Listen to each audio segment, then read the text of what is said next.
What's going on, everybody? It's your Wrestling Aficionado DJ DLo back again, this time with the Season 2 preview of the Corruption Superstars. Let's get right into it. First up, the high-flying and always exciting tag team champions Logan and Logan Drew. Hailing from Akron, Ohio, these two wowed the crowd last season, easily obtaining the tag team titles in what some would call a rather lacking division.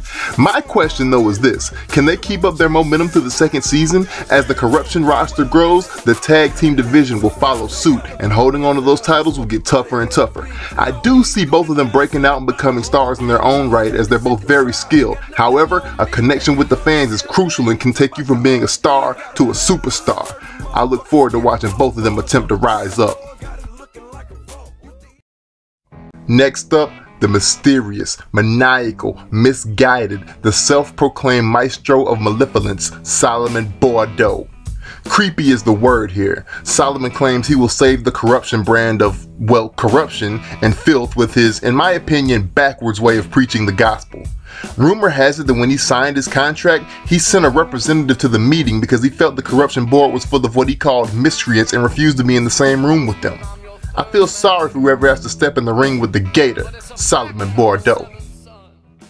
Next up, the quote-unquote show stealer, Calvin Carter. The Samoan by way of Houston, Texas, what up H-Town, had a huge impact in RTG and looks to bring the same swagger to CTO's Corruption brand. Like a lot of superstars, Calvin has made a lot of promises and claims via social networking sites. Will he back it up? I can't wait to watch him try. Another newcomer on the scene is Danny Harris. If you keep up with wrestling, as you should, you'll remember that the internet was buzzing when Danny got signed to RTG at the end of 2014. However, after some sticky contract work, neither side could reach an agreement and Danny broke off his ties with the company and was signed by CTO. Danny has what I call controlled rage, a bit of a loose cannon. I can see that going both ways. If he lets that rage loose in a match, it's good night Irene. It's over when he hits that suicide solution. However, and there's always a but, will that temper get him out of control and will it make him lose focus on the match? Only time will tell. A lot of newcomers this year. Next up, Malachi, a solid in-ring performer who gets better every time I see him. To me, he has that underdog feeling to him. A lot of people doubted he would even make the roster, but he's here. And while I don't know him on a personal level, he does seem to have an inviting personality, and that can get you a long way with our Rockets fans. Next up, we got Jamz. I knew this dude back in the Indies back when he was first starting. He's come a long way since then and has earned him that big fat CTO contract, and that's gotta count for something. I know this dude works hard at perfecting his craft and he'll surely turn heads in Season 2. Next up, we got Brian Wilson, the 8-man himself. But don't try to play him like he's George of the Jungle, he's more like King Kong.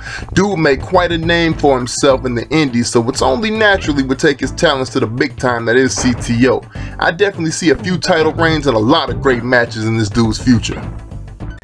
Last but certainly not least, my boy Kid Gucci.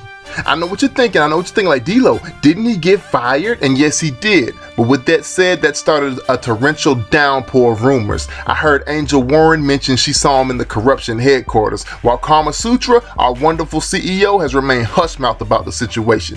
Will we see Kid in the CTO ring in the near future? I gotta say, the way he was unceremoniously let go is slim to none, but he was a great champion and I would feel remiss not at least giving him a shout out. Stay up, homie. Wherever you end up, I know you gonna shine. Well, that about does it for the fellas of the Corruption brand. My overall synopsis of the division is that they look very good in the ring. But I'd like to see every last one of them complete that circle and become that full wrestler and entertainer I know they're capable of being. A good match gets you 15 minutes of fame, but a deep character and personality sticks with a fan forever. And that's a DJ DLo Wrestling Aficionado fact. I usually charge, but I'll give that one away for free. Thanks for your time and be sure to hit that little subscribe button if you were feeling it. Until next time, this has been your personal Wrestling Aficionado, DJ DLo.